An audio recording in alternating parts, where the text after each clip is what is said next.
chers frères et sœurs, bienvenue sur Radio et TV de Vie pour votre émission À la lumière de la parole. Nous sommes mercredi 18 février, si je me trompe, il est très tard, 21h40.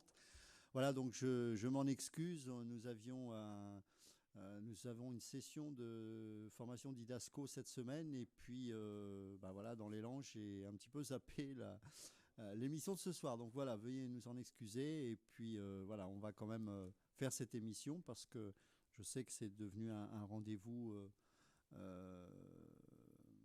voilà, fixe et je sais qu'il y a beaucoup d'attentes par rapport à cette émission. Donc voilà, on voulait vraiment vous honorer pour absolument la faire. Et je suis en bonne compagnie, notamment des frères et sœurs qui ont assisté à cette session d'IDASCO qui se terminera vendredi. Donc, bonsoir à vous. Est-ce que vous voulez peut-être chacun vous présenter peut-être mon frère de Londres, s'il peut se présenter. Bonsoir, moi c'est le frère Bolé. Et ça fait vraiment plaisir d'être là sur le plateau. En fait, c'est ma première fois. C'est la première fois, d'accord. Première fois, en direct. Que Dieu soit loué, vraiment. Et quand j'observe que dans l'obéissance, le Seigneur a réellement utilisé ses enfants pour qu'on en arrive là, je crois que l'œuvre de Dieu avance. Amen. Et que Dieu seul soit glorifié. Amen. Amen. Merci. Ma sœur, alors bonjour à tous. Bonjour. Et moi, je m'appelle Carole. D'accord. J'habite à Melun, en Seine-et-Marne. D'accord. Tout va bien avec le Seigneur. L'œuvre avance, grandit. Jésus fait toujours des choses merveilleuses et dans ma vie aussi. Amen, amen. Sois béni. Il se glorifie et c'est pas fini. Il y a encore pas mal de choses qui vont se manifester. D'accord. Je crois en lui, il est tout puissant, il est merveilleux. Jésus, il est formidable. Amen. Amen. Voilà. Que Dieu soit béni. Alors, nous avons aussi un jeune couple, on va dire ça comme ça. Hein. Donc, si vous voulez vous présenter.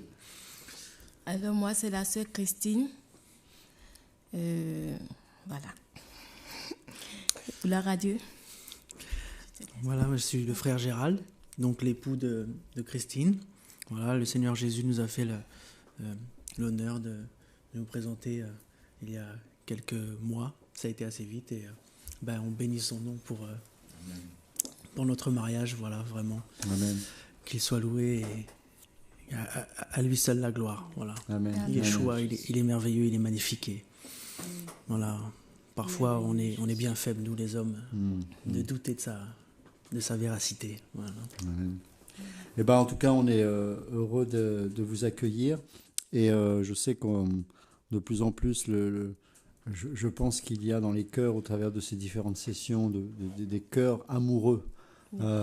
Didasco, pour ceux qui ne connaissent pas encore ce ministère, c'est pas un ministère où on a la tête gonflée de connaissances, c'est pas le but, c'est que vraiment on devienne de plus en plus amoureux de Jésus et c'est ça qui va nous faire tenir, parce que ce Jésus, tous les jours il nous révèle une nouvelle facette de qui il est, et comme il est infini, on peut pas s'en lasser.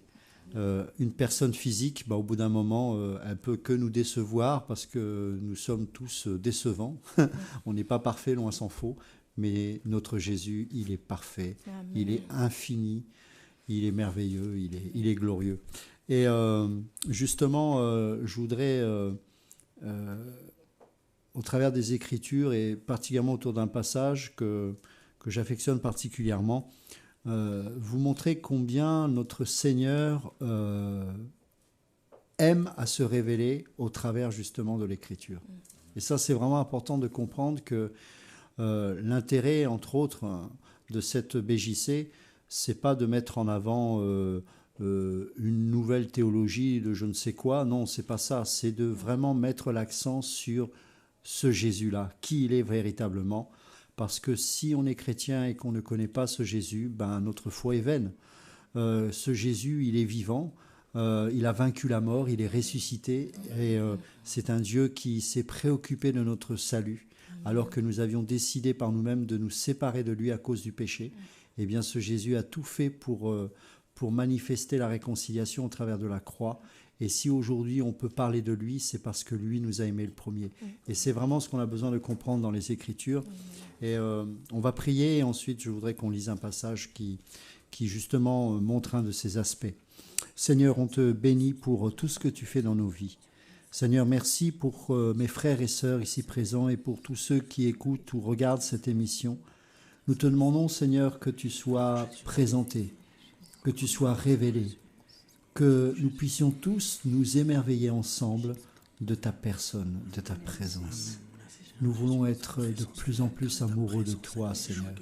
Nous voulons être béats d'admiration devant toi. Seigneur, surprends-nous, émerveille-nous encore ce soir. Au nom de Jésus, bénis tous ceux et celles qui sont là dans l'attente de te connaître et de te recevoir. Et réponds aux besoins de leur cœur, les plus profonds, les besoins de te connaître, de te rencontrer et d'être sauvé au nom de Jésus. Amen. Alors, je voudrais qu'on prenne ensemble le livre de Luc, au chapitre 24. Alors, c'est un sujet qu'on a abordé hier à Didasco hier soir et j'avais à cœur de le partager avec vous. Et c'est un passage qu'on a déjà abordé sous d'autres aspects dans cette émission, il me semble, il y a quelques mois de cela. Et c'est vraiment important de comprendre que si cette révision de la Bible s'appelle la BJC ou la Bible de Jésus, c'est pas que celle-ci est la seule attestée de Jésus. Ceux qui comprennent ça n'ont rien compris. C'est qu'on veut vraiment honorer notre Seigneur Jésus et que ce travail qui a été fait, c'est pour rendre gloire à ce Jésus-là que nous aimons. Voilà, ça n'a pas d'autres ambitions et c'est déjà une grande ambition parce que, croyez-moi, c'est une lourde responsabilité. Voilà. Donc, on va lire justement un passage important. Vous savez, la religion, je vais plutôt parler du peuple parce qu'au-delà d'une religion, c'est un peuple. Le peuple juif est un peuple qui a sa raison d'être autour de sa foi en Dieu. C'est le seul peuple qui a sa raison d'être autour d'un Dieu unique, autour du temple et autour de la Torah. Ce sont les trois choses indispensables qui sont le fondement même de la nation juive. C'est pour ça qu'un juif reste sur cette terre malheureux tant qu'il n'y aura pas le Mashiach qui va se manifester et que le temple ne sera pas reconstruit. C'est l'attente du peuple juif. Et quand vous allez dans une synagogue, par exemple, vous remarquerez qu'au centre, le personnage principal ou la chose la plus importante, c'est pas le rabbin. Le rabbin, vous le voyez pas. Quand vous assistez à une bar mitzvah ou à une circoncision, vous voyez très peu le rabbin. Vous voyez une foule, vous voyez de la joie, vous voyez des cris. Mais la seule chose que vous pouvez observer, c'est le rouleau de la Torah qui est projeté au-dessus des autres. C'est un peuple du livre. Et mon souhait, c'est que nous, chrétiens, nous revenions aux sources, que nous soyons à nouveau des hommes et des femmes du livre. Et nous avons été soit trop des théologiens, c'est-à-dire de considérer ce livre juste comme un livre et non pas comme la parole. Et donc on a essayé d'expliquer des choses qui ne sont pas explicables, mais qui sont du domaine de la révélation, parce que Jésus ne s'explique pas, il ne se justifie pas, il se révèle. Quand Moïse reçoit cet appel de libérer le peuple, il dit, mais quand on va me demander, mais quel est le nom de celui qui t'envoie, que vais-je dire ? Je suis t'a envoyé. Je suis. C'est-à-dire, il ne s'explique pas, il est, point barre. Et donc, ça, c'est une révélation. Et donc, cette parole-là est là pour nous révéler le « je suis ». Ce Yehoshua, ce Yahweh qui sauve. C'est ce « je suis » qui, au fil du temps, se révèle de plus en plus jusqu'à la révélation ultime, à la dispensation de l'Église, où là, ce mystère a enfin été percé, et Paul, notamment, a reçu ce mystère de Christ ressuscité, et ce mystère qui était l'Église, car c'est un mystère qui a été révélé par l'Esprit de Dieu. Et nous avons besoin de comprendre que nous, en tant qu'enfants de Dieu, nous devons être aussi le peuple du livre. C'est important. C'est-à-dire que Matthieu 4,4 nous dit que l'homme ne vivra pas de pain seulement, mais de toute parole qui sort de la bouche de Dieu. Vous savez, même les Juifs qui ne sont pas croyants, qui le veuillent ou non, fêtent les fêtes de l'Éternel. touche le petit objet qui représente la Torah sur le linteau de la porte avant de rentrer dans le domicile. C'est une religion du livre, qu'il le veuille ou pas, c'est comme ça, c'est scellé. Et si aujourd'hui Netanyahou lui-même demande à ce que tout le peuple juif se rassemble et revienne en Israël, c'est parce qu'il pense justement faire la volonté de Dieu, parce qu'il pense sincèrement que c'est en revenant ainsi qu'ils vont pouvoir faire hâter la venue du Messie et qu'ils vont pouvoir enfin vivre ce que nous on appelle le millénium. Alors évidemment, ils sont dans l'erreur parce qu'ils n'ont pas l'éclairage, mais toujours est-il que c'est une religion du livre. Et le Messie lui-même a introduit son ministère au travers du rouleau d'Ésaïe. Et c'est-à-dire qu'il a commencé son ministère pas forcément en parlant en langue ou en ressuscitant des morts, non. En montrant, notamment dans le livre d'Ésaïe, que la prophétie était en train de s'accomplir au travers du ministère de Yahushua. C'était le livre. Il a lu le passage qui le concernait. Et lorsqu'il ressuscite, il continue à être un homme du livre. Et nous prenons Jésus pour un gris-gris. Ce Jésus-là est là juste comme une recette de cuisine. « Oh Jésus, j'ai mal au dos, je te prie, guéris-moi.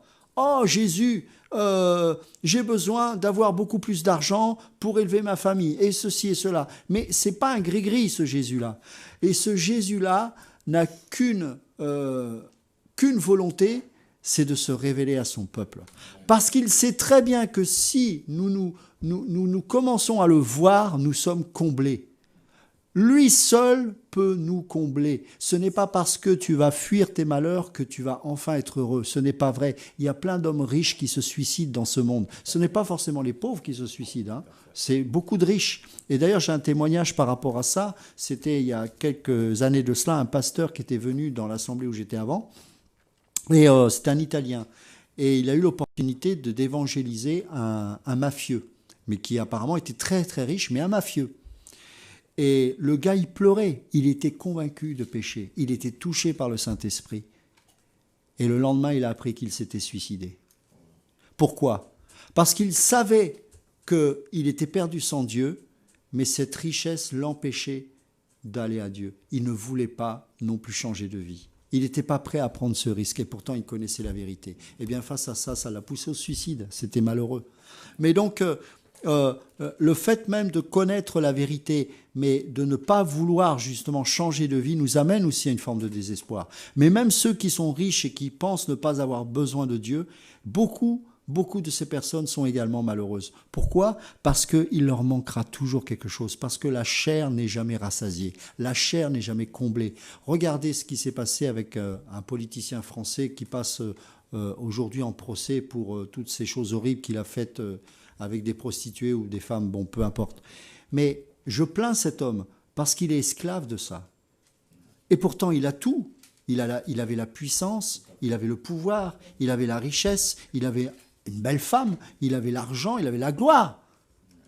Mais il était esclave et il est encore esclave de ça. Et il est en train de mourir à cause de cela, spirituellement j'entends. Et il a besoin du Seigneur pour être délivré. Et bien voilà la situation de l'homme. Donc je ne me fais pas d'illusions sur l'homme et sur les choses matérielles que nous pouvons parfois avoir sur cette vie. Ça ne nous comblera jamais. Et donc Jésus nous a donné sa parole pour qu'il soit révélé au travers de sa parole. Même un miracle ne révèle pas Jésus. Lorsque la parole de Jésus se manifeste, le miracle se manifeste parce qu'il est puissant, parce qu'il est Dieu, parce qu'il est glorieux. Alléluia. Amen. Mais un miracle ne manifeste pas forcément Dieu. C'est ça que je veux dire. Et la parole est Dieu. On l'a lu tout à l'heure dans Jean chapitre 1 notamment, qu'au commencement était la parole était avec Dieu et la parole était Dieu.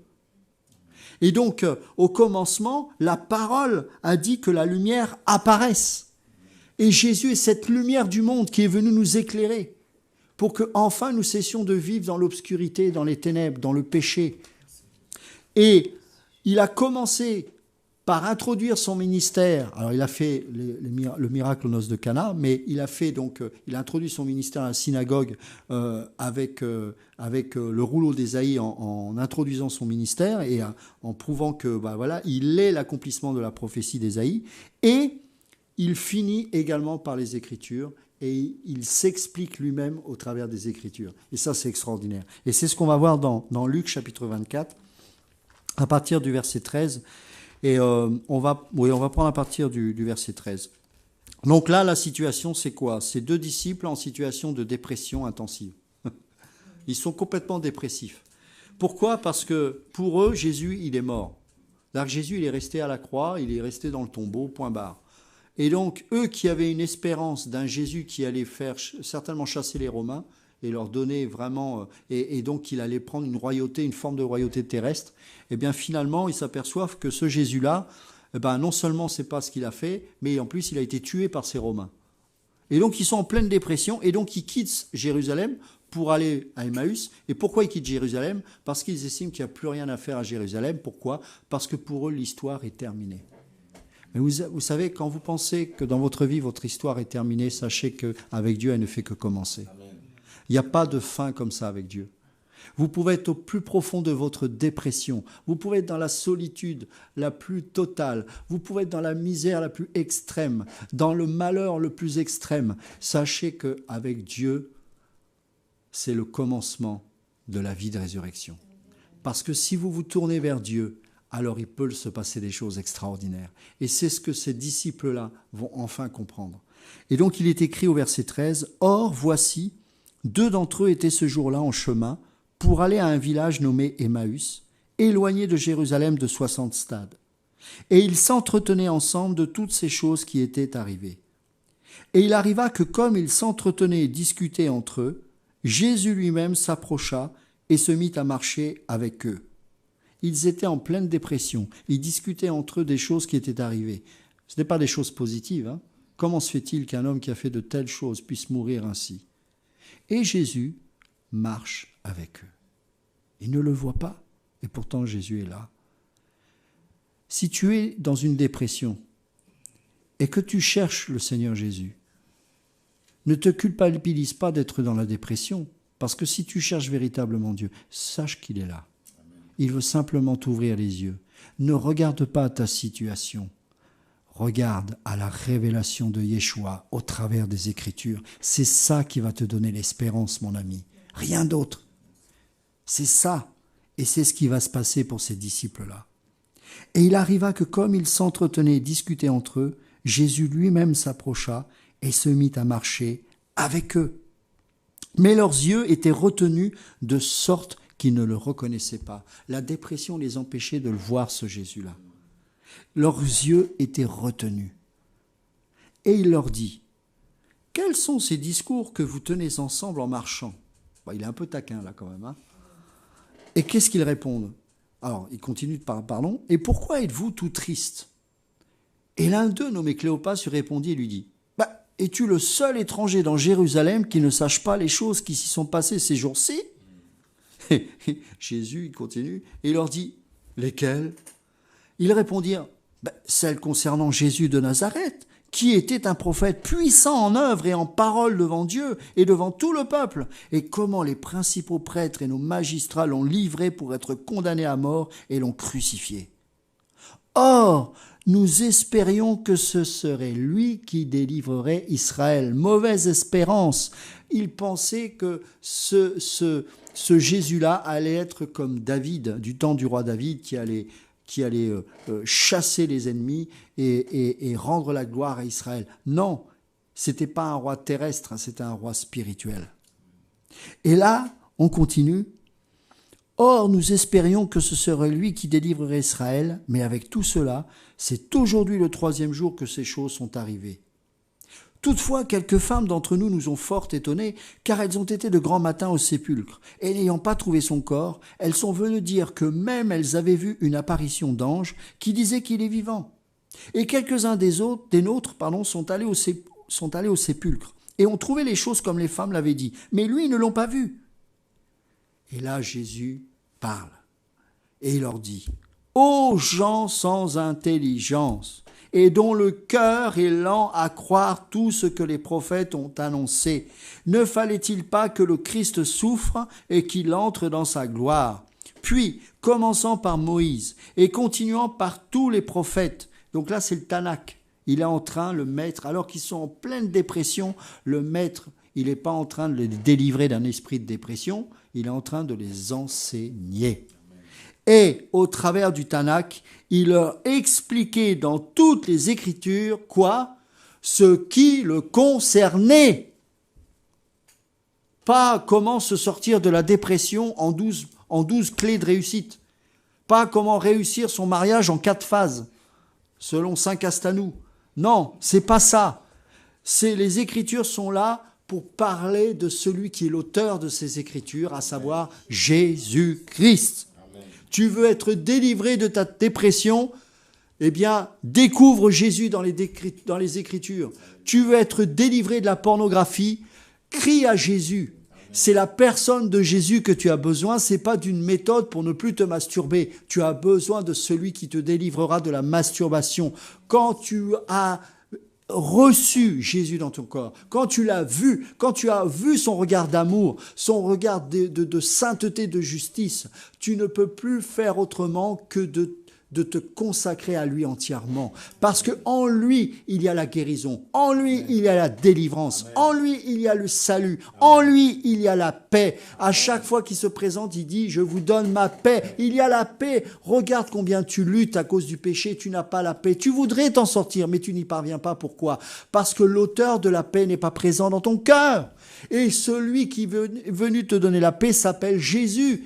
Et à chaque fois qu'il se révèle au milieu de son peuple et de ses disciples, il dit « Recevez ma paix ». Il est notre paix, il est notre shalom. Et parce qu'ils étaient en pleine phase de dépression, les 2 disciples ont quitté Yerushalom, cette ville de la paix. Ils ont quitté la paix parce qu'ils se sont dit, il est mort là, il n'y a plus d'espérance, donc on ne peut plus avoir la paix. On pensait recevoir la paix au travers d'un sauveur terrestre qui allait tuer les Romains. Mais les mêmes Romains, ils l'ont tué.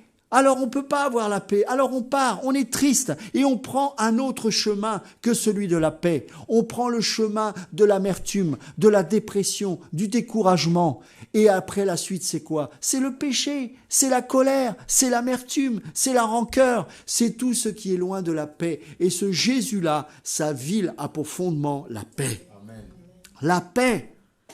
Et là, le Seigneur commence à les enseigner. Et il leur dit qu'ils n'ont pas l'intelligence ni le cœur à croire, car il fallait que tout cela s'accomplisse dans les Écritures. Et donc il leur expliquait, le mot en grec c'est herménoia, et ça veut dire expliquer, enseigner, toutes les Écritures, ce qui le concernait. Et alors, quand on parle de Jésus dans la parole, il se passe toujours quelque chose.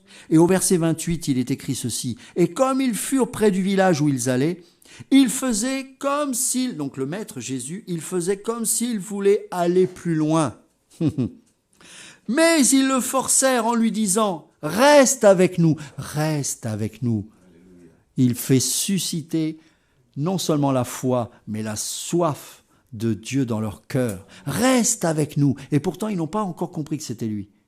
Mais il y a quelque chose qui se passe. Reste avec nous. Parce qu'on est dans un tel état, on a besoin de toi. On a besoin de toi.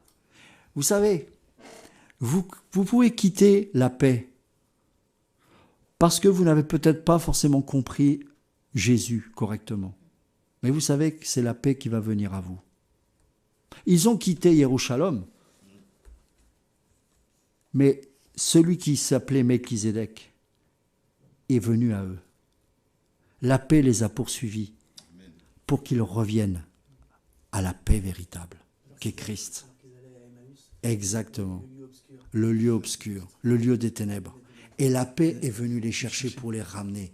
Et c'est pour ça qu'il a dit à ses disciples, restez à Jérusalem, car c'est là que vous recevrez la Pentecôte. C'est là, 50 jours après la Pâque, que vous recevrez ce qui a été promis dans les fêtes de l'Éternel. Vous recevrez le Saint-Esprit à Jérusalem. Ta place est dans la présence même de Yeshua, pas ailleurs.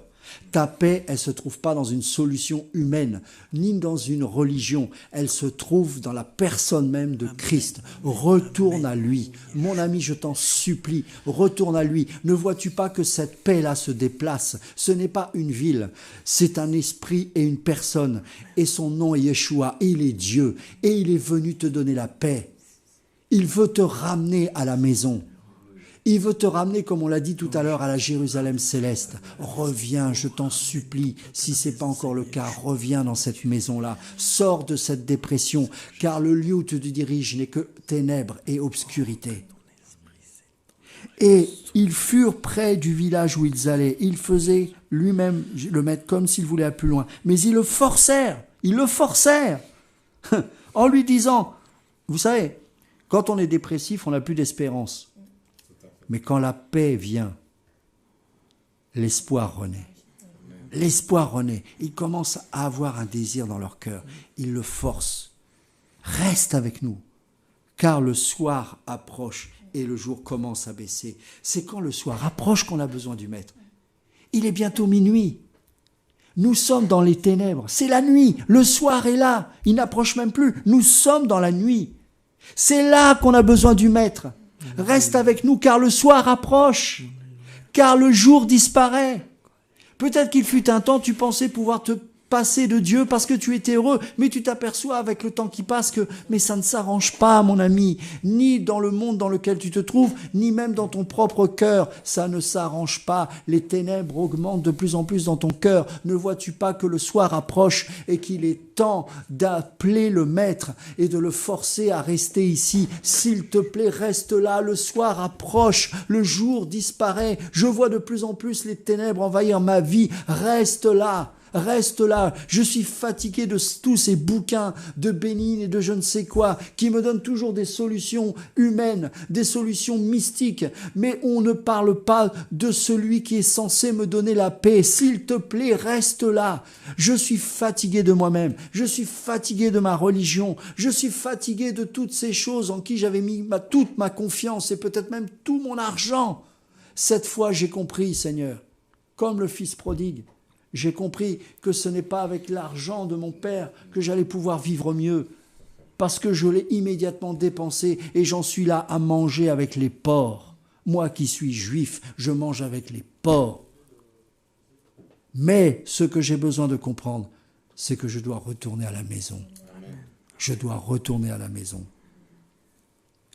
Et ils le forcèrent en lui disant, « Reste avec nous, car le soir approche et le jour commence à baisser. » Et il entra donc pour rester avec eux.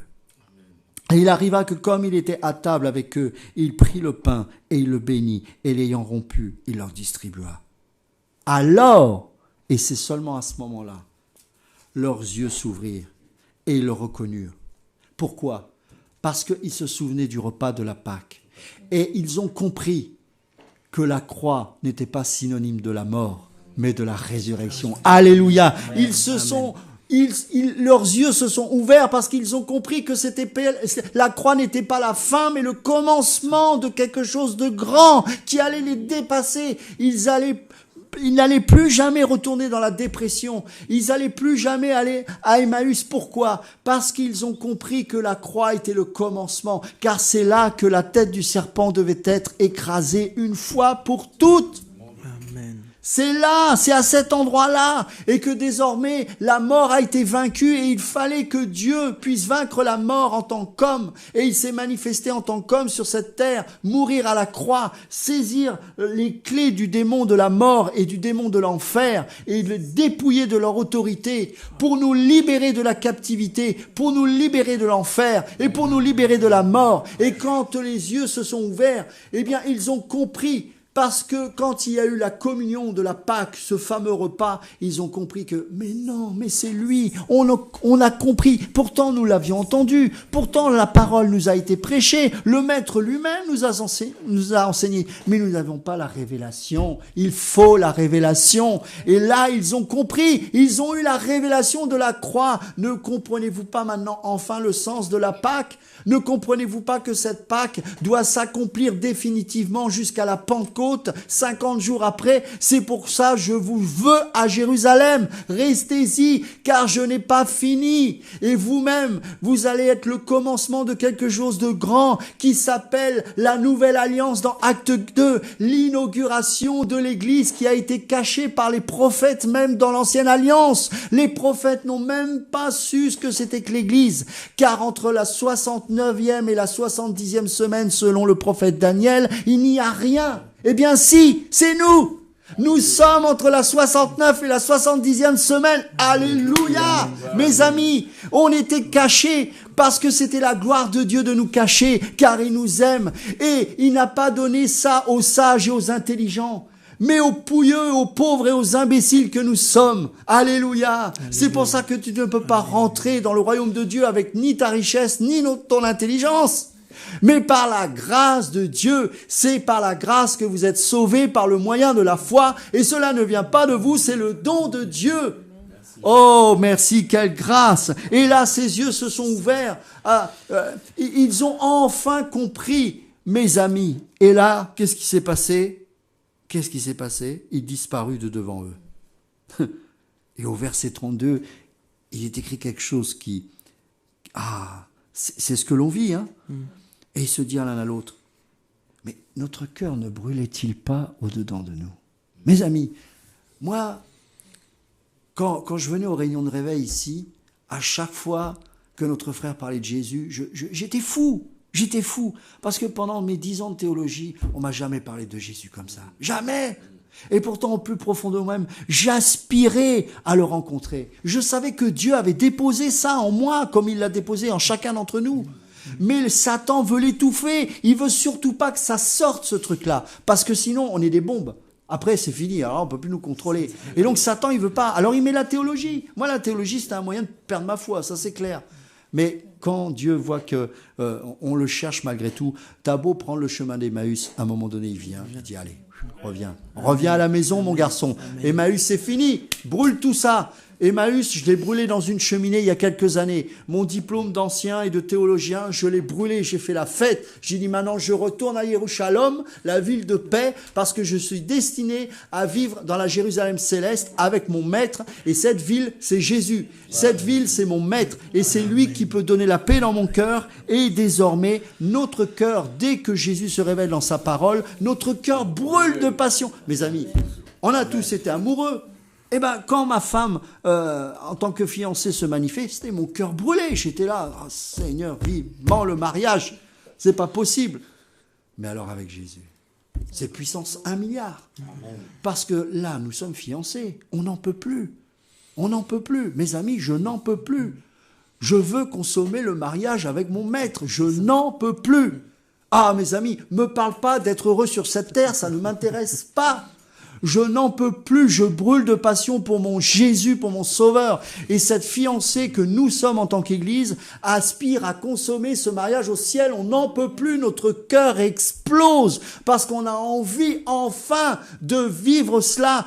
On est comme la Sulamite et on veut goûter les jardins de notre maître. Mes amis, on n'en peut plus. Notre cœur, dès que Jésus parle là, déjà même en ce moment, mon cœur brûle parce qu'on est passionné de ce Jésus-là. On le veut. On veut enfin aller au ciel. On n'en peut plus.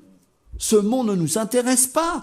Nous n'avons pas été créés pour être heureux sur cette terre. Nous avons été créés pour lui rendre gloire et pour l'éternité.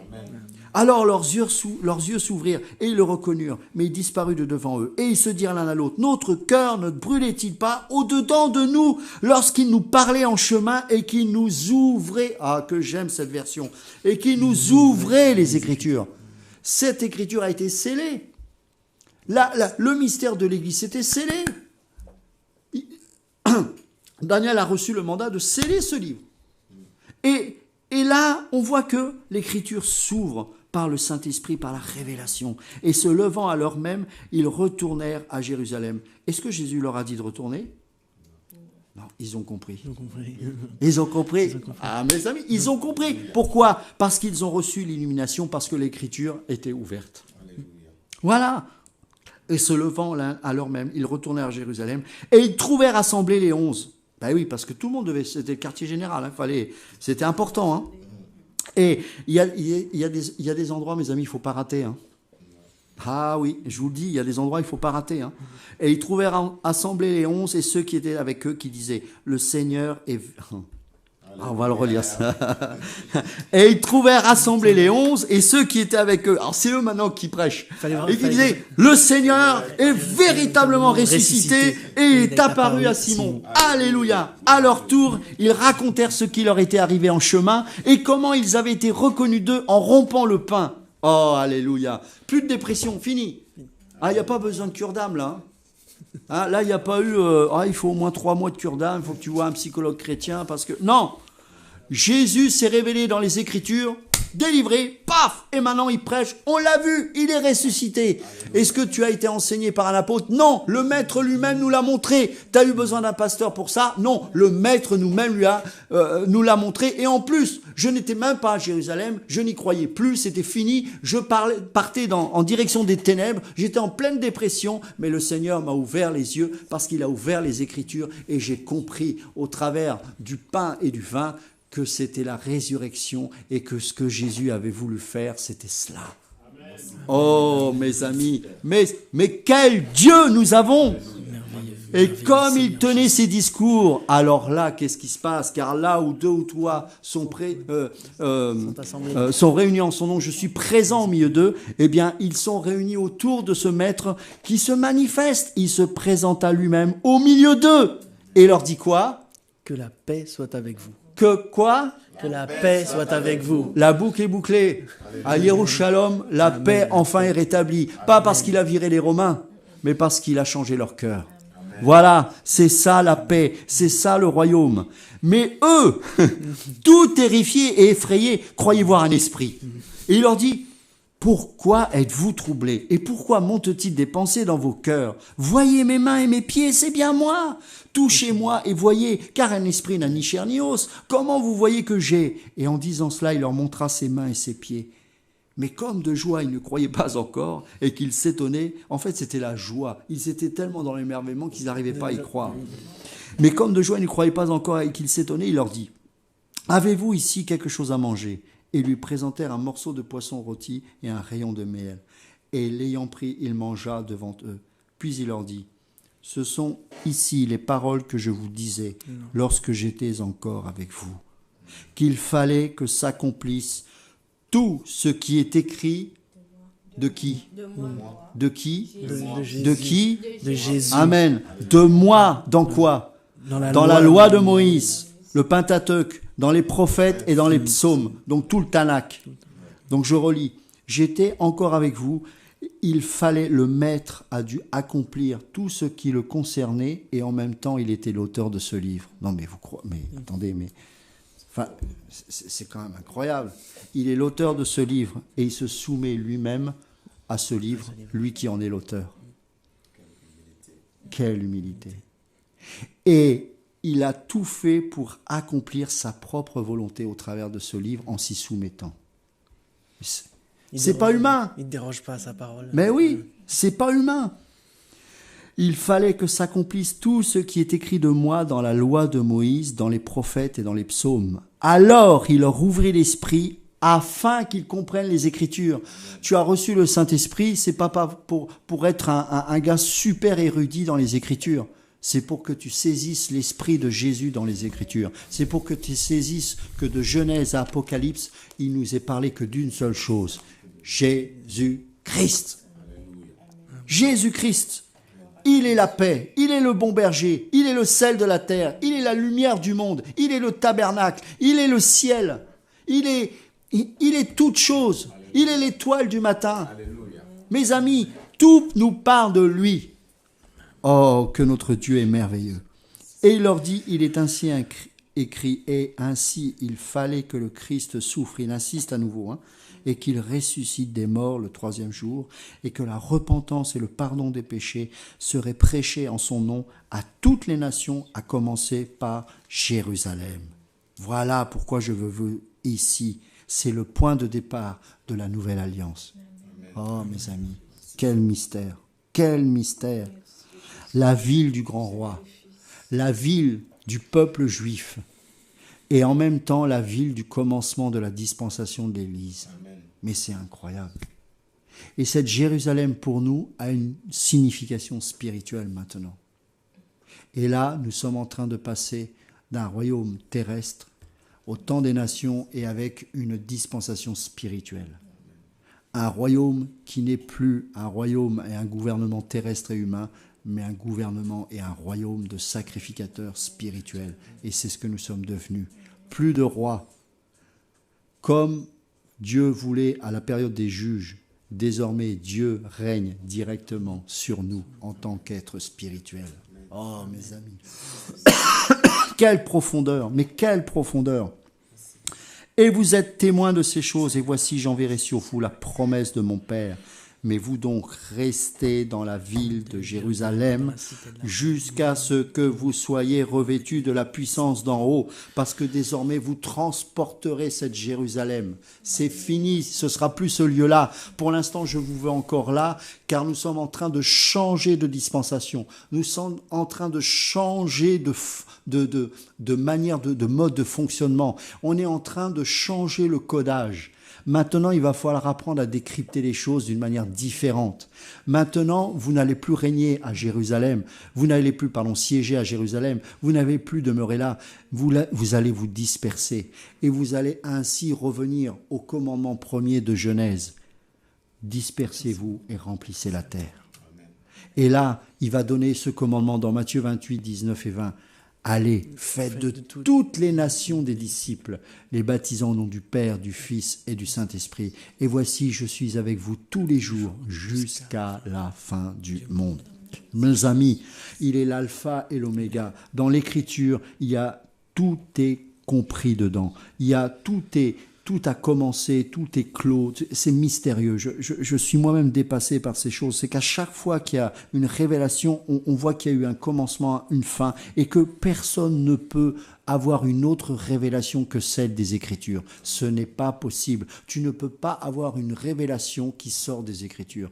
Tout ce que Dieu te révèle d'une manière personnelle est forcément inspiré des Écritures, parce qu'il est le commencement et la fin. Ce livre, il a été ouvert pour toi, toi qui fais partie de l'Église de Christ, toi qui fais partie de cette nouvelle dispensation. Sache que tu es devenu un temple, une habitation de Dieu. Tu es le temple du Saint-Esprit. Tu n'as plus besoin d'aller quelque part. Ne vois-tu pas que tous ces pasteurs qui te poussent à aller dans une église veulent te faire croire qu'il y a encore des Jérusalem en forme de briques, alors que tu es devenu une pierre vivante? Ne vois-tu pas que tu es passé dans une autre dispensation et que le Seigneur t'a dit de rester pendant un temps dans un lieu pour que tu en sortes, pas pour que tu y restes? Pas pour que tu y restes. Et voici, j'enverrai sur vous la promesse de mon Père. Verset 50. Après quoi, il les conduisit dehors jusqu'en Béthanie, et levant ses mains en haut, il les bénit. Et pendant qu'il les bénissait, il se sépara d'eux et fut élevé au ciel. Pour eux, après l'avoir adoré, ils retournèrent à Jérusalem avec une grande joie. Avec une grande joie. Et ils étaient toujours dans le temple, louant et bénissant Dieu. Petit à petit, Dieu va commencer, avec l'inauguration de la dispensation de l'Église, de détruire tout ce qui faisait le fondement même de la religion juive. Il va commencer à détruire la ville en 70 après Jésus-Christ. Et dans la foulée, ce temple va être détruit. Et il va susciter la persécution pour que le peuple se disperse, répondant ainsi au commandement de Dieu, de faire de toutes les nations des disciples. Ils n'auront plus besoin d'une ville, ils n'auront plus besoin d'un temple, car ils seront eux-mêmes la ville et le temple. Je vous donne ma paix, et cette ville, qui est la ville de la paix, est rentrée dans leur cœur. Ne cherche pas la paix au travers d'un secours humain, d'un secours matériel, au travers d'une amitié quelconque, ou même de ta propre femme. Ce ne sont que des paix provisoires, éphémères, des paix terrestres. Une ville peut se détruire par des guerres. Une vie ne peut pas demeurer éternelle. Mais Jésus est venu te donner la paix dans ton cœur. Ne cherche pas ce qui est dans ton cœur. si tu es véritablement un enfant de Dieu et que tu as reçu l'Esprit de Christ, ne cherche pas ce que Dieu a mis dans ta vie. C'est toi qui as reçu la paix. C'est toi le temple du Saint-Esprit. C'est toi désormais qui as pour responsabilité de rester allumé, de rester dans le feu, de laisser le chandelier qui est en toi brûler, consumer ta vie. C'est pour ça que Paul disait, n'éteignez pas le Saint-Esprit. Ne sois pas comme Élie, non pas le prophète, mais le lévite, qui était familier avec la présence de Dieu et qui, avant de se coucher, soufflait sur les chandeliers et s'endormait sans la présence de Dieu. Il était censé être le gardien de la présence de Dieu. Et Dieu est passé à côté de lui, sans le voir, parce qu'il a méprisé le temple, il a méprisé la présence de Dieu, il a méprisé le tabernacle. Et c'est Samuel qui a été apte à entendre, lui qui n'a jamais été capable de discerner la voix de Dieu car il était trop jeune. Mais Élie savait que Dieu était en train de lui parler. Mes amis, c'est fini ce temps-là. C'est fini. Samuel est une préfiguration de ce qu'un chrétien doit être. Il dormait dans la présence de Dieu. Tu dors dans la présence de Dieu. Tu n'as pas besoin d'aller dans un lieu. Tu dors dans la présence de Dieu. Et tu n'as pas besoin d'aller voir quelqu'un d'autre pour savoir, est-ce que c'est toi qui m'as appelé? Tu sais qu'au plus profond de ton cœur, c'est Dieu au travers de son esprit qui te parle. Et ne vois-tu pas que ton cœur au plus profond de toi-même se brûle de désir et de passion pour ton maître? Notre cœur ne brûlait-il pas au-dedans de nous? C'est ça les Écritures. Quand pour la première fois j'ai entendu parler de Jésus comme j'en avais jamais entendu parler, j'ai cru que j'allais devenir fou. J'ai cru, mes amis, mais comment pourrais-je revenir dans une église? Mais je serais dingue, je peux pas, mais on va exploser. Non, c'est trop beau, mes amis. Regardez ce que Dieu fait dans les nations. Regardez ce qui se passe au Gabon, ce réveil magnifique. Regardez ce qui se passe en Europe. Regardez ce qui se passe en France. J'ai un frère qui m'a appelé d'une région de France, qui a été visité par Dieu, qui s'est mis à prophétiser. Il y a eu des délivrances. Amen. Un Français. Amen. Voilà. C'est beau. Dieu agit, c'est possible. Pendant des années, on m'a dit « Oh, mais la France, c'est dur, tu ne peux pas comprendre. » Mais rien. Mais qu'est-ce qui est dur devant Dieu? Et la foi. Prie, jeûne pour ton pays, jeûne pour ton peuple et attends-toi à Dieu. Et il se peut que ce soit toi qui va être utilisé par Dieu pour que tu puisses prêcher l'évangile. Et pas prêcher toi ou tes dons, prêcher Christ. Tout ce qui concerne Dieu, on s'en fiche de ton ministère. Ne mets même pas ton nom, mais parle de Jésus. Le seul nom qui mérite d'être mentionné, le nom le plus élevé qui a été donné. Le nom qui, rien qu'en prononçant ce nom, fait fuir tous les démons. Satan lui-même s'agenouille. Je ne suis pas un religieux. Pourquoi tu cites ce nom? Vous êtes des religieux, vous n'avez rien compris. Jésus est puissant. Amen. Nous croyons en un Dieu qui est puissant. Amen. Nous n'avons pas peur. Nous ne faisons pas n'importe quoi. Nous voulons respecter les principes du royaume, bien sûr. Nous ne voulons pas être familiers avec toutes ces choses. Mais nous craignons Dieu. Nous craignons Dieu premièrement. Et nous croyons que ce Dieu-là a tout accompli à la croix. Amen. Mes amis, dans le monde de la sorcellerie, il y a des principes. La puissance dans la sorcellerie est à la hauteur du sacrifice que tu fais. Si tu veux avoir la puissance en tant que sorcier, tu dois sacrifier à Satan quelque chose qui t'est cher. N'est-ce pas? Ça peut être ton propre fils, ça peut être ta propre femme ou ton mari. Peu importe, mais quelque chose qui te coûte. Je vais te dire une chose. Si tu es sorcier et que tu veux venir à Christ, et que tu te dis, mais j'ai fait tellement de choses, j'ai tellement fait des pactes, j'ai donné des choses qui me sont tellement chères dans ma vie, que j'ai peur que c'est plus possible pour moi. Sache une chose. Le sacrifice qui a coûté le plus a été fait il y a 2000 ans de cela à Golgotha. Le sacrifice le plus cher, à savoir Dieu fait homme, a été fait à la croix. Amen. Il a été tellement fort ce sacrifice que désormais, écoute-moi bien, plus aucun sacrifice, je dis bien au nom de Jésus, plus aucun sacrifice ne peut t'atteindre, car le sacrifice le plus élevé a été fait à la croix de Golgotha. Et c'est pour ça que les ténèbres ont tremblé. Ce sacrifice a été tellement puissant qu'il a déchiré le voile, qui séparait le lieu saint du lieu très saint. Et désormais, la route que Christ a inaugurée et qui a donné accès au sanctuaire, eh bien, nous-mêmes, nous y avons accès. C'est pour ça que tu n'as plus à craindre. Viens à Christ. N'aie pas peur des sorciers, car il n'y a pas de plus grand sacrifice qui peut être offert que celui de Yeshua HaMashiach. Et c'est pour ça que tout genou fléchira, que tu le veuilles ou pas, tout genou fléchira au nom de Jésus. Et c'est pour ça que les démons ont peur, parce qu'ils savent qu'aucun sacrifice ne peut égaler le sacrifice du Maître. Oh mes amis, si tu réalises ça, tu vas marcher de victoire en victoire.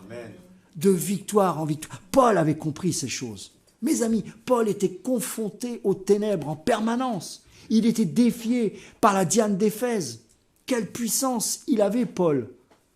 Et il suffisait de juste toucher son vêtement pour être pénétré de la présence et de la gloire de Dieu. Mes amis, nous devons aspirer à ces choses. Pourquoi ? Parce que tu es tellement imbibé de la présence de Dieu que même les choses qui sont physiques, matérielles, sont imbibées de ce spirituel-là. Ah, mes amis, c'est possible. Regardez ce qu'il dit dans Romains 8. J'aime ce passage. Romains chapitre 8, verset 28. Romains 8, 28. Or, nous savons aussi que toute chose concourt au bien de ceux qui aiment Dieu, c'est-à-dire de ceux qui sont appelés selon son dessein. Car ceux qu'il a connus d'avance, il les a aussi, quoi ? Prédestinés à être conformes à l'image de son Fils, afin qu'il soit le premier-né de beaucoup de frères. Et ceux qu'il a prédestinés, il les a aussi appelés. Et ceux qu'il a appelés, il les a aussi justifiés. Tu peux m'accuser, il peut y avoir un démon qui m'accuse, c'est pas mon problème. Va voir mon boss.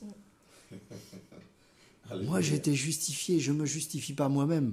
Parce que j'ai aucune raison de me justifier, je suis injustifiable. Mais j'ai été justifié par le Seigneur lui-même, ce que nous avons tous été. Et ceux qu'il a justifiés, il les a aussi glorifiés. Que dirons-nous donc à ces choses ?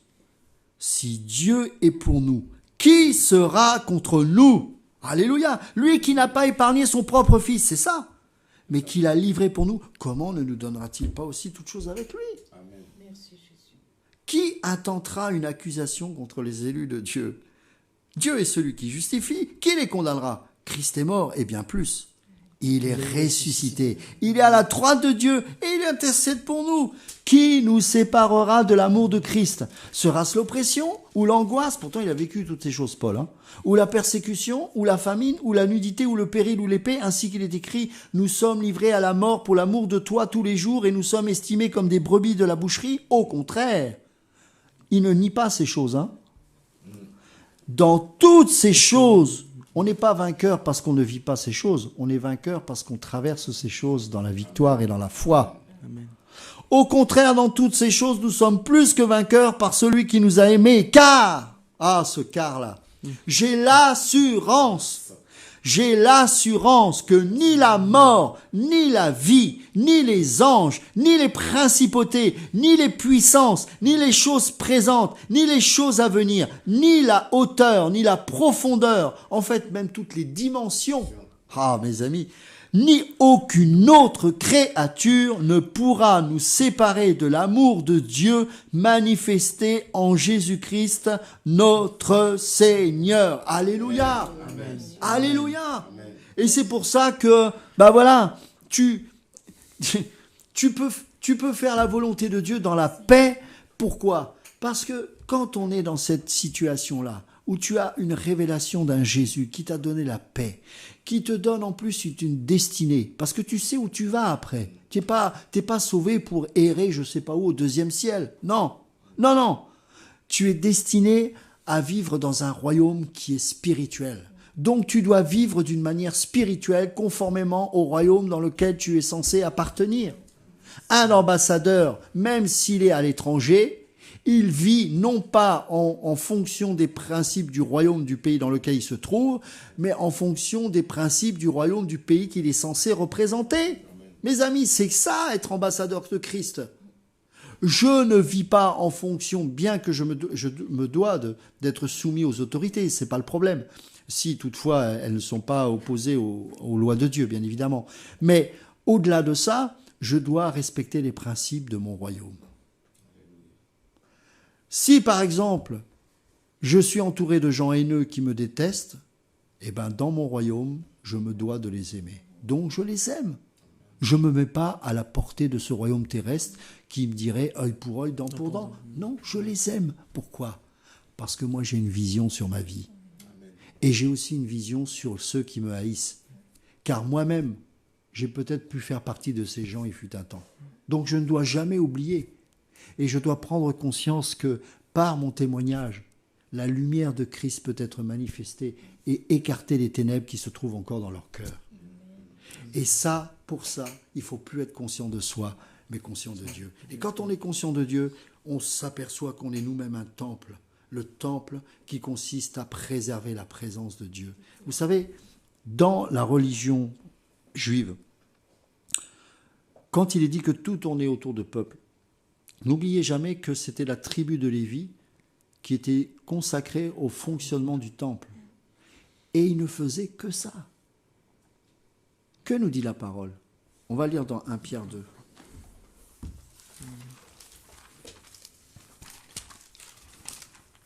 « 1 Pierre chapitre 2. On va prendre à partir du verset 1. « Ayant donc renoncé à toutes sortes de malices et de toute fraude et de dissimulation et d'envie et de toute médisance, désirez ardemment comme des enfants nouveau-nés, le lait spirituel et pur, afin que vous croissiez par lui, si toutefois vous avez goûté combien le Seigneur est bon. Et vous approchant de lui, pierre vivante, rejetée par les hommes, mais choisie et précieuse devant Dieu. Et vous aussi, comme des pierres vivantes, vous êtes édifiés pour être une maison spirituelle, une sainte prêtrise, afin d'offrir des sacrifices spirituels agréables à Dieu par Jésus-Christ. Il y a une transmission de fonction. La tribu de Lévi a transmis sa fonction aux enfants de la dispensation de la grâce, qui désormais sont tous devenus des Lévites. Nous sommes tous sacrificateurs. Ça veut dire que notre préoccupation est exclusivement de gérer la présence de Dieu dans notre vie. C'est ça, d'entretenir le temple spirituel que nous sommes. C'est pour ça que Paul dit « Entretenez-vous par des psaumes, par des hymnes, par des cantiques spirituels. » Et on se préoccupe de l'alimentation, on se préoccupe de notre travail. Le Seigneur nous dit « Ne vous souciez pas de ces choses. » Car les oiseaux eux-mêmes ne s'en soucient pas. Pourquoi ? Parce que les oiseaux ont été créés avec cet instinct de louer Dieu en sifflant, en chantant. Ils ont été créés pour ça. Donc de la même manière, nous devons prendre conscience que nous avons été créés en tant qu'êtres spirituels et pour rendre gloire à Dieu, pour entretenir ce temple que nous sommes. Oh mes amis, quand ça va pas, louez-le par la foi. Laissez la joie de l'esprit, qui est le fruit de l'esprit, se manifester. Crucifiez les désirs de la chair, toutes ces choses qui sont liées aux émotions, des choses qui ne rendent pas gloire à Dieu. Non, la foi vous pousse à le glorifier en toutes circonstances, à le louer, et pas quand ça va bien seulement, mais même quand ça va mal. Comment peut-on expliquer ce phénomène qui consiste à louer Dieu alors que nous n'allons pas bien ? Mais c'est ça le miracle. Parce que nous avons vaincu la mort. Parce que nous avons vaincu la mort. Nous avons vaincu la solitude, la dépression, la solitude. Ouais, mais pourtant je ressens ces choses. Meurs à ça. Décide de ne plus écouter ces passions charnelles. Marche par l'esprit, obéis à Dieu. C'est possible. Fais-le, c'est tout. Fais-le. Vous savez, il y a une pub de Nike quand j'étais plus jeune, je ne sais pas si ça existe encore, c'est « Just do it ». Voilà, fais-le, c'est tout. La foi, voilà, obéis. Mets la parole en pratique. Laisse le Seigneur se révéler dans les Écritures. Qu'il soit l'objet de tes désirs. qu'il soit ta passion, qu'il soit ton occupation première, qu'il soit tout, et tu verras que les choses extérieures vont pâlir devant sa lumière. Dans la présence de Dieu, tout ce qui tourne autour. J'aimais beaucoup les voitures, moi, personnellement. J'aimais beaucoup les femmes. J'aimais beaucoup la fête. J'étais un Strauss-Kahn sans le pouvoir et l'argent. Donc, c'était compliqué. mais, gloire à Dieu. Vous savez, la religion n'avait pas la capacité de me sortir de ça. Une jolie femme, une jolie voiture, c'était beaucoup plus tentant qu'une religion. Mais quand Jésus est là, alors là, tout disparaît. Tout disparaît. Mon ami, si tu es célibataire et que tu pries pour rencontrer la femme selon Dieu, sache qu'il va certainement te présenter une femme qui ne va pas forcément correspondre à tes désirs charnels. Eh oui. Mais tu as intérêt à obéir à Dieu parce qu'elle est dans l'accomplissement parfait de Dieu. Il sait exactement ce dont tu as besoin. Fais-lui confiance, la foi. Fais-lui confiance. Il n'y a rien de mystique dans la foi. Fais-lui confiance. Seigneur, tu es un Père parfait pour moi. Je sais que si tu as prévu une femme pour moi, elle correspond parfaitement à moi. Alors, je te laisse prendre les rênes. Je te laisse prendre les rênes. Et dans tous les aspects de notre vie, ça doit être comme ça. Tu aspires à un grand ministère et tu te retrouves à donner la soupe aux pauvres. Et tu dis, mais Seigneur, mais j'ai un don pour parler, j'ai de l'éloquence, j'ai du charisme. Et le Seigneur te dit, ce n'est pas un don spirituel, c'est un don naturel. Je n'utilise aucun don naturel dans une église spirituelle. Je n'utilise que des dons spirituels. Je t'ai donné un don spirituel pour donner aux pauvres. Alors marche dans ce don spirituel. Mais je ne comprends pas. J'étais un ancien hard rocker. Je jouais super bien la guitare. Pourquoi tu ne veux pas que je te loue avec mon instrument? Parce que ça doit passer par la croix. Je ne demande pas un don naturel ou un talent naturel, je demande un don spirituel. Mais je n'ai pas la parole aisée. Tu vas prêcher. Mais je suis timide, je n'ose pas. Je ne te demande pas d'être dans un confort, dans une sécurité charnelle. Mais je bégaye. Tu vas prêcher. La foi vient de ce que l'on entend. Ne résiste pas à ce que tu entends. Si la parole de Dieu te montre ce genre de choses, obéis. Car derrière, il y a une récompense qui est liée à cette obéissance. Et quand tu seras au ciel, tu n'auras pas honte, parce que tu sais que tu as fait la volonté de ton Père. Tu n'auras peut-être pas été parfait en tout point sur cette terre, mais au plus profond de ton être, tu auras tout mis en œuvre pour faire plaisir à ton Maître. Tu n'auras pas cherché à exalter ta chair, à montrer combien dans le monde, combien de chrétiens se vantent d'avoir été dans le péché, en témoignant pendant 20 minutes de ce que les ténèbres ont fait dans la vie d'un homme et de parler juste de 2 minutes de ce que Christ a fait. Mais on ne demande pas d'exalter les ténèbres quand on témoigne. Exalte Dieu, parle brièvement du péché et montre ensuite tout ce que Jésus a fait dans ta vie. Les gens n'ont pas besoin d'entendre des saletés, mais la gloire de Dieu. La gloire de Dieu. Mais on aime tellement se mettre en avant. Non. Plus tu vas voir Jésus se révéler dans les Écritures, moins tu vas essayer d'exister. Parce que devant un tel homme, tu vas te dire, oh mon Dieu, pardonne-moi, je suis tellement orgueilleux. Oh mon Dieu, qu'il croisse et que je diminue. Amen. Le plus grand des prophètes a dit ça. Le plus grand des prophètes, c'est pas moi qui le dis, c'est Jésus. Le plus grand des prophètes. Il dit qu'il croisse et que je diminue. Pourquoi? Parce qu'il avait vu l'agneau de Dieu, celui qui ôte les péchés du monde. Le plus grand des prophètes a dit cela. Qu'il croisse et que je diminue. C'est le désir de mon cœur pour vous et premièrement pour moi, car je parle premièrement pour moi-même et pour nous tous ici présents. Seigneur, merci pour tous mes frères et sœurs. Merci Seigneur Yeshua. Seigneur, révèle-toi encore plus dans nos vies. Que tous ceux et celles qui écoutent ce soir et les prochains jours, les prochains mois, peu importe, qu'au travers de ta parole, tu pénètres les cœurs les plus durs. Combien de brutes épaisses, de meurtriers tu as fait fondre en larmes juste parce que tu t'es manifesté. Combien de salafistes, de musulmans extrémistes qui prenaient plaisir à tuer les autres, lorsqu'ils t'ont vu, ils se sont mis à pleurer et sont devenus doux comme des agneaux. Te voir, juste le fait de te voir, change notre vie, change notre destinée, change toutes ces choses. Dès que tu te montres, tout est foutu pour nous dans notre chair. Toutes nos motivations mauvaises disparaissent. Nous changerons de chemin parce que le Maître a parlé dans les Écritures et notre cœur se réchauffait au-dedans de nous. Que ce feu ne s'éteigne jamais, je t'en supplie, Jésus.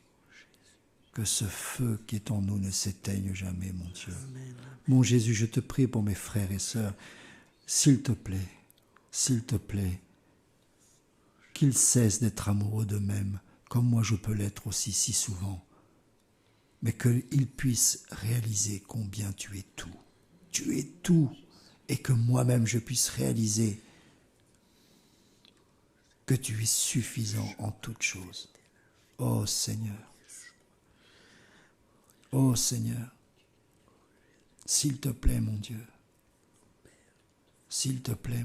manifeste-toi. Bénis ce pays de France. Fais susciter encore des hommes et des femmes avec l'esprit de prophétie, Seigneur. Avec ton esprit, des hommes et des femmes qui ne chercheront pas à se présenter eux-mêmes, mais à présenter l'agneau de Dieu, celui qui ôte les péchés du monde. Je suis convaincu que tu vas susciter des appels. Je suis convaincu qu'alors qu'ils entendent ces paroles, ce soir même, il y a un feu qui est en train de se raviver. Tu étais peut-être en train de prendre le chemin d'Emmaüs ce soir, et tu as pris la décision dans ton cœur, et tu as bien fait de revenir à Jésus. Sache que tu as fait le bon choix, mon ami, car désormais, cette paix demeurera pour toujours dans ton cœur. Car cette paix ne dépend pas des temps et des circonstances. Cette paix, c'est une personne, et son nom est Jésus.